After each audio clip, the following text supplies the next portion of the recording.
नमस्कार दोस्तों, बीपीएनआर official YouTube channel पर आपका स्वागत है। पिछली वीडियो में हमने बात कर रहे थे हम कुक्कुट पालन के बारे में। उसमें हमने बात की थी केज सिस्टम यानी पिंजरा प्रणाली, और उसे बोलते हैं बैटरी भी बोला जाता है। बैटरी सिस्टम भी बोला जाता है किसको? केज सिस्टम को।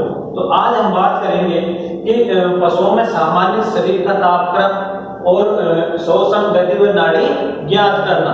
यानी आप इसके पशुओं के बारे में जो शरीर का तापक्रम है, उसके टेम्परेचर, उसके बारे में हम चर्चा करेंगे। तो अपना सबसे पहला पॉइंट आता है तापक्रम।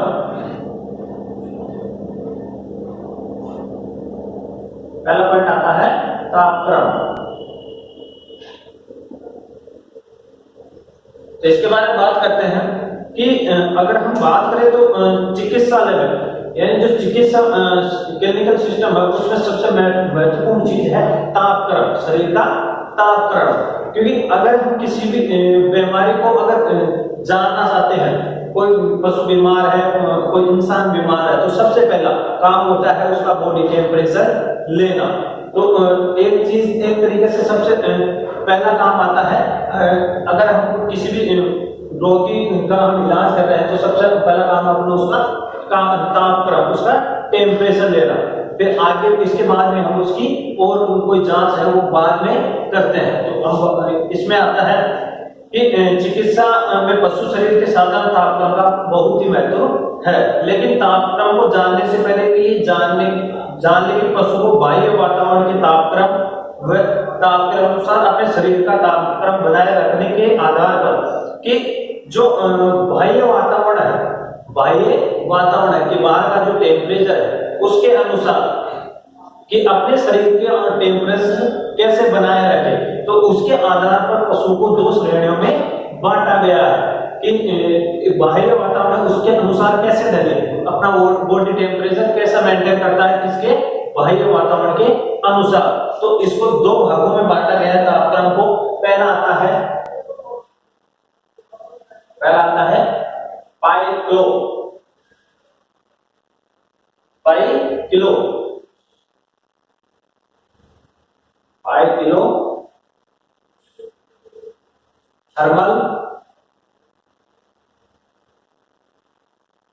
किलो थर्मल पशु। तापक्रम को दो श्रेणियों में बताया गया। पहला आता है पाई किलो थर्मल पशु और दूसरा पॉइंट आता है होमियो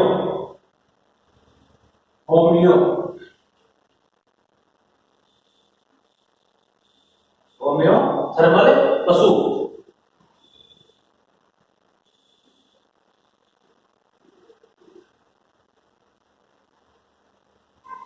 तो इसको दो भागों में बांटा गया है। पहला पाई किलो और दूसरा है होमियो थर्मल पशु। तो हम पाई किलो के बारे में बात करें, थर्मल पशु के बारे में, इसके बारे में हम चर्चा करते हैं। तो इसमें क्या होता है, इस वर्ग में वे पशु आते हैं जो कौन से वर्ग में? पाई किलो थर्मल पशु वाले वर्ग में वे पशु आते हैं जो अपने शरीर का तापक्रम वातावरण के बाह्य तापक्रम के अनुसार नियंत्रित नहीं कर पाते। कि ऐसे बहुत से पशु आते हैं जो बाहरी वातावरण का जो टेम्परेचर है उसके अनुसार अपना बॉडी टेम्परेचर मेंटेन नहीं कर पाते, अब उसके अनुसार ढल नहीं पाते, उसे जो टेम्परेचर है उसके अनुसार ढल नहीं पाते। तो ऐसे पशुओं को हम क्या बोलते हैं?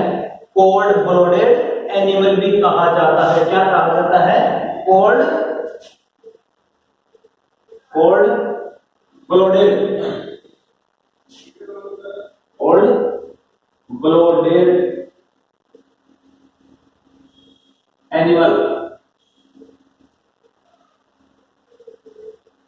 एनिमल्स भी कहा जाता है। किसको? पाइथोथर्मल पशु को। इसमें क्या होता है कि वो कौन से पशु? ऐसे पशु जो अपने बॉडी टेम्परेचर को बाह्य वातावरण के अनुसार, जो बाह्य वातावरण है उसके बाह्य वातावरण के अनुसार नियंत्रित नहीं कर सकते। कि जो बाहर का जो टेम्परेचर है उसके अनुसार अपनी बॉडी को उसके अनुसार नहीं ढाल सकते, उसे क्या कहते हैं? पाइथोथर्मल एनिमल कहा जाता है, यानी पाइथोथर्मल पशु कहा जाता है। और इस क्रिया को क्या बोलते हैं?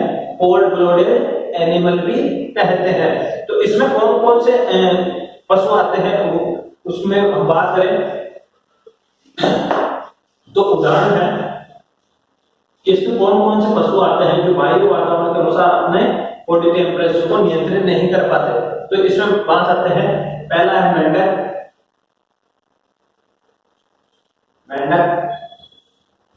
दूसरा आता है खरगोश या मछलियां हैं,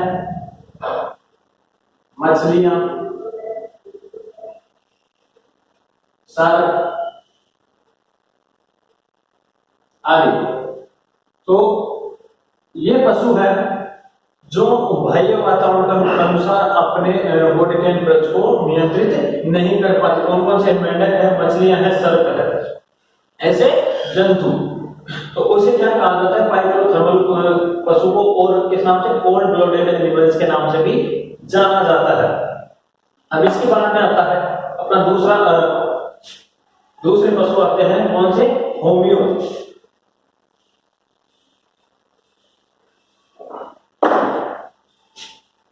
दूसरे आते हैं होमियोथर्मल पशु,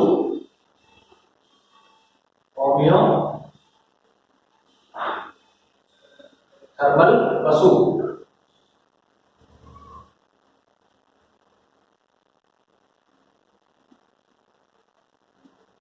इसके बारे में बात करते हैं होमियोथर्मल पशु के बारे में कि इस वर्ग में वे पशु आते हैं जो अपने शरीर का तापक्रम बाह्य वातावरण के ऊपर नीचे होने पर नियंत्रित रखते हैं। ऐसे पशुओं को क्या कहा जाता है? वार्म ब्लडेड एनिमल भी कहते हैं। इन पशुओं को कि जो बाह्य वातावरण है उसका टेम्परेचर ऊपर हो सकता है, नीचे हो सकता है, ऊपर हो सकता है और नीचे हो सकता है। उसके अनुसार वे पशु या इंसान में बात करें तो इंसान या पशु जो अपने बॉडी टेम्परेचर को वातावरण के बॉडी टेम्परेचर अनुसार नियंत्रित रख पाते हैं। अगर टेम्परेचर हाई है तो उसके अनुसार अपने बॉडी टेम्परेचर भी हाई कर लेते हैं, अगर लो है तो लो भी कर लेते हैं। उस वातावरण में, उस टेम्परेचर में शेड्यूल हो जाते हैं।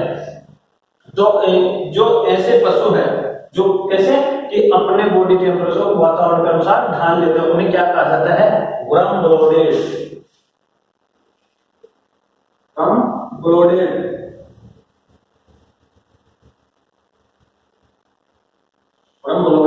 एनिमल।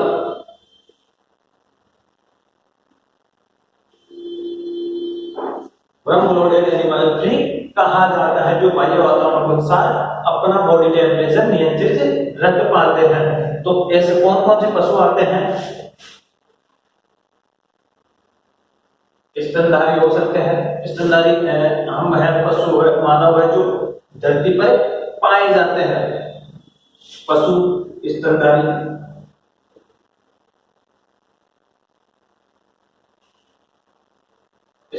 पशु, मानव, पक्षी, ये सभी किसमें आते हैं? होमियोथर्मल पशु में आते हैं जो अपना बॉडी टेम्परेचर वातावरण के टेम्परेचर के अनुसार नियंत्रित रख पाते हैं। अब इसके बाद में आता है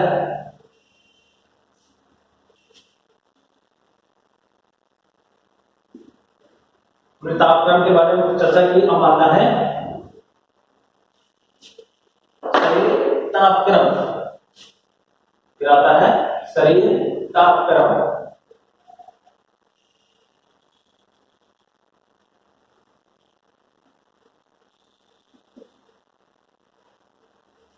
इसमें बात करें अलग अलग नस्ल के पशुओं में शरीर का तापक्रम भी अलग अलग होता है कि पशुओं की जाति अलग है, नस्ल अलग है। कि मान लो कि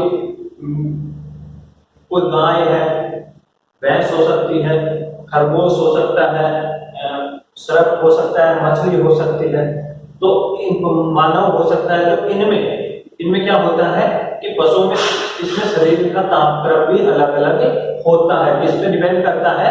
नस्ल पर, ब्रीड पर डिपेंड करता है तापक्रम।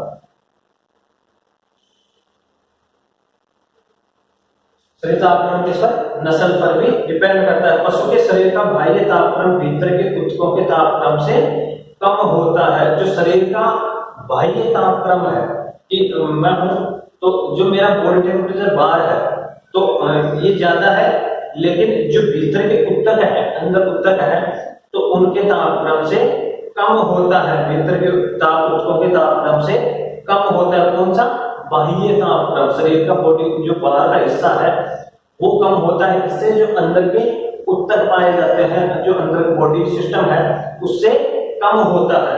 फिर आता है, अब बात करते हैं हम तापमान लेने का स्थान, कि तापमान कहां से लिया जाता है और किस कौन कौन सी चीजों से लिया जाता है पशुओं में। बात करें पशुओं की, बात करें तो बात करें तापमान लेने का स्थान।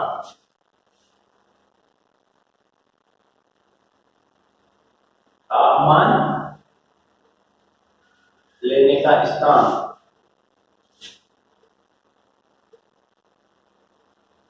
कौन सी चीज, किन चीजों से उस बॉडी टेम्परेचर ज्ञात किया जाता है, कौन से उपकरण काम में आते हैं।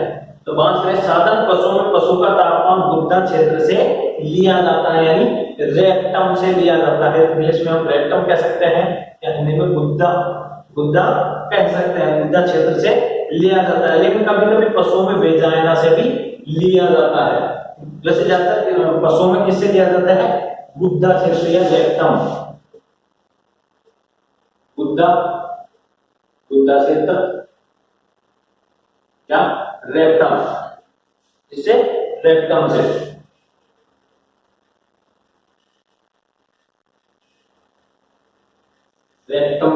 बॉडी टेम्परेचर लिया जाता है। गुद्दा क्षेत्र और रेक्टम तो आप जानते हैं।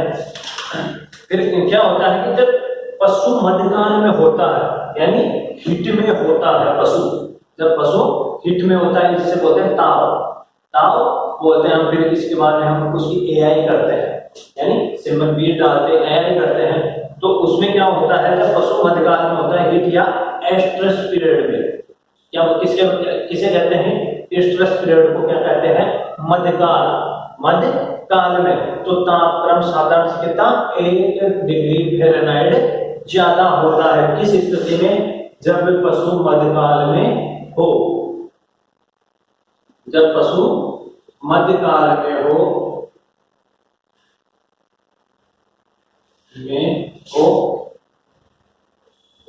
तो 1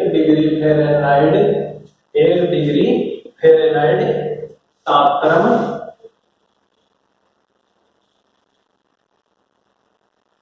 ज्यादा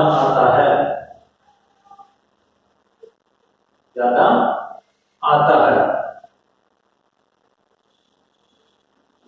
क्योंकि हिट तो पहले ही रहता है। जब पशु हिट में रहता है, हिट में यानी मध्यकाल में रहता है, तो गर्म शरीर होने के कारण इसको गुद्दा क्षेत्र वेजाइना सब गर्म रहते हैं। तो इस कारण से पशु मध्यकाल में 1 डिग्री फ़ारेनहाइट ज्यादा तापक्रम अंकित होगा। जो उसका साधारण तापक्रम है उससे 1 डिग्री फ़ारेनहाइट ज्यादा तापक्रम अंकित होगा। अब इसके बाद में हम बात करते हैं कि पशु का तापक्रम कहां से लिया जाता है, गुद्दा क्षेत्र से लिया जाता है या रेक्टम कहते हैं जिसे, या कभी कभार ऐसे स्थिति में कहां से लिया जाता है, वेजाइना से भी लिया जाता है। लेकिन जब पशु मध्यकाल में हो तब क्या होता है, 1 डिग्री फ़ारेनहाइट ज्यादा तापक्रम आता है। अब इसके बाद में आता है थर्मामीटर। अब लिया किससे जाता है भैया, ये तो जान लिया कि कौन सी जगह से लिया जाता है, लेकिन किससे लिया जाता है। अब ऐसे तो है नहीं कि क्या होता है कि अब जाके पशु की पूंछ पकड़ी और हमने टेम्परेचर बता दी। हम केवल उससे ये अंदाजा लगाते हैं कि हाँ पशु को बुखार हो सकती है, लेकिन ये पता नहीं लगा सकते कि कितना डिग्री बुखार है या कम है। तो वो चीजें हम पता नहीं लगा सकते नाड़ी पकड़ के, ऐसे कि हाथ रख के। तो क्या किया जाता है, ऐसे उपकरण बनाए गए हैं जिनसे पशु का बॉडी टेम्परेचर हमें ज्ञात होता है। अब आता है thermometer.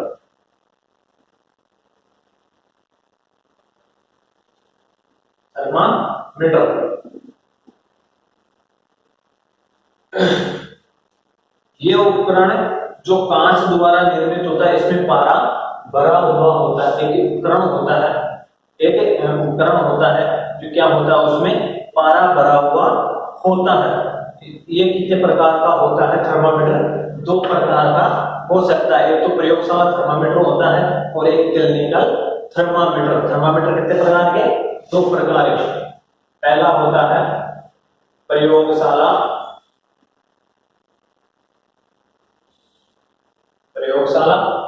Thermometer,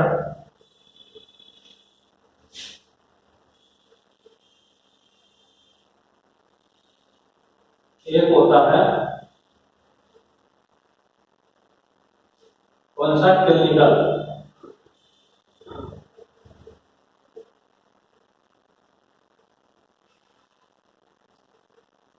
clinical thermometer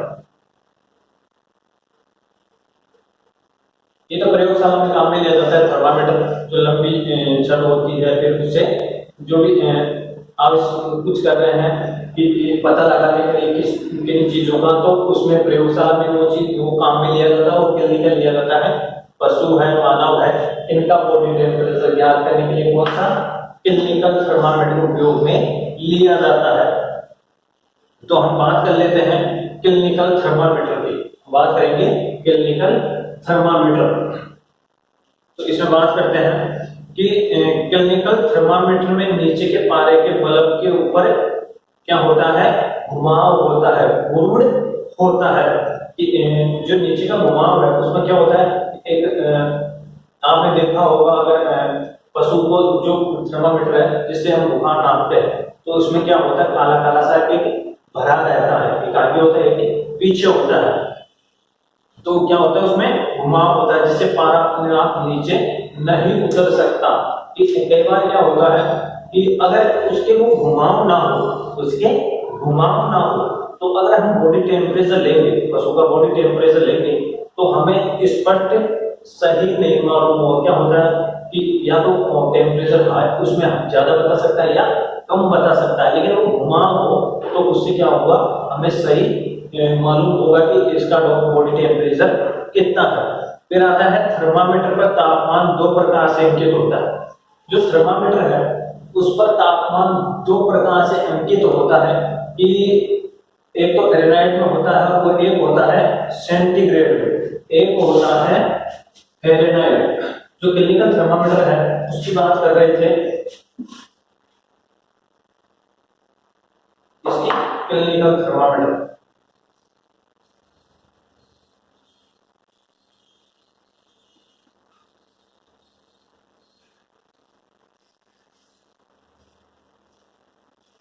clinical thermometer इस पर जो अंक अंकित होते हैं कि तापमान दो प्रकार से इस पर अंकित होता है। एक तो फ़ारेनहाइट पर और एक होता है सेंटीग्रेड पर। मान लो ऐसे लिखा होता है, वो हो गया फ़ारेनहाइट,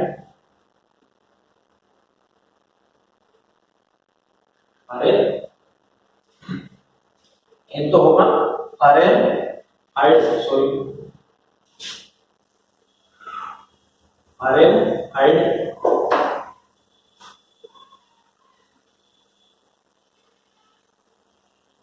एक होता है सेंटीग्रेड।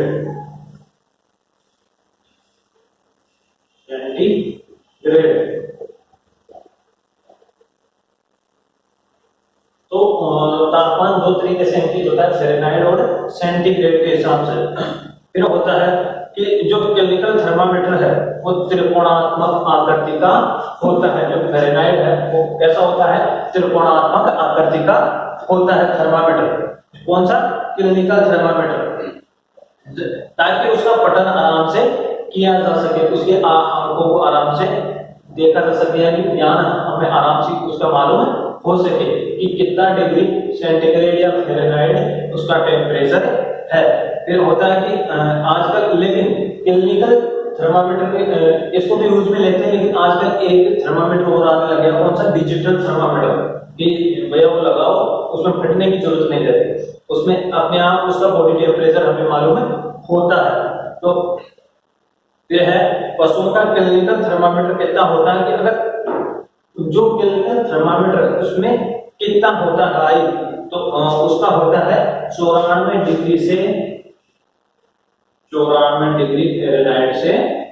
110 डिग्री फ़ारेनहाइट तक होता है। किसमें? पशुओं में।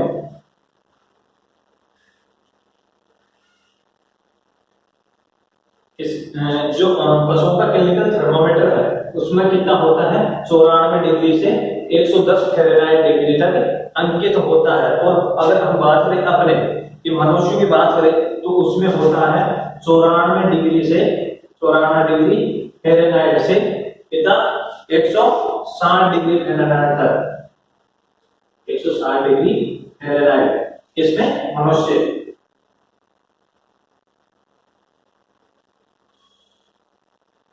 मनुष्यों में होता है।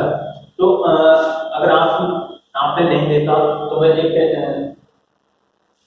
थोड़ा सा ग्राफ दिखाता हूँ आपको कि इस प्रकार दिखाई देता है।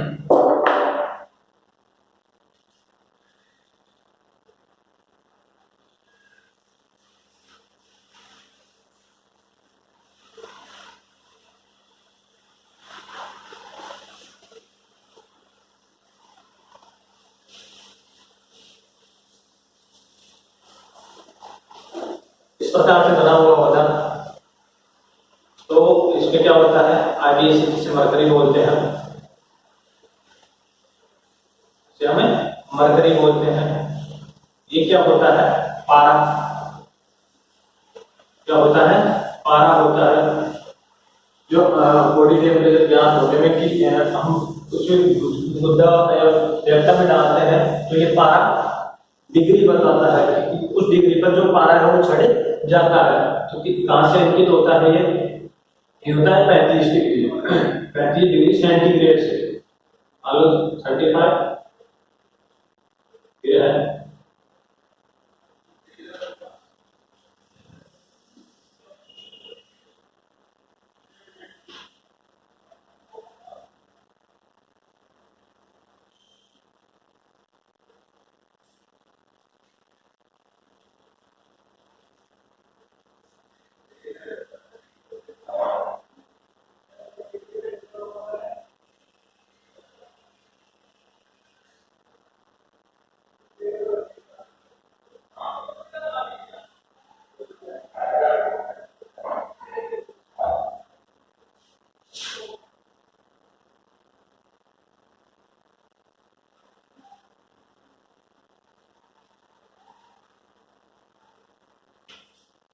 सैंतीस हो गया, 38 हो गया, 39 हो गया, 40 हो गया। इस प्रकार से कहां तक होता है?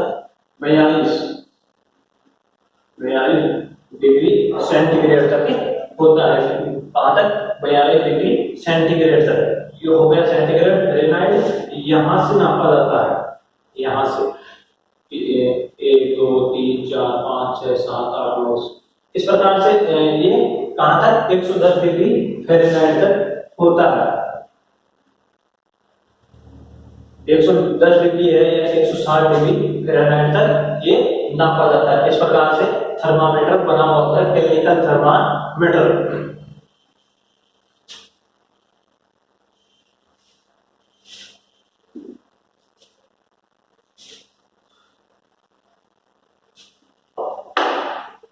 अब बात करते हैं, इसके बाद में आता है तापक्रम लेने की तकनीक कि कौन सी जगह से तापक्रम लिया जाता है और किस प्रकार से हम किस तरीके से ले सकते हैं, उसकी कैसे देखभाल करनी चाहिए, थर्मामीटर है उसकी कैसे रख रखाव करें। तो ये सब बातें हम अगली नेक्स्ट क्लास में चर्चा करेंगे। धन्यवाद। Click on the subscribe button to subscribe to our channel. Press the bell icon on the YouTube app and never miss another update.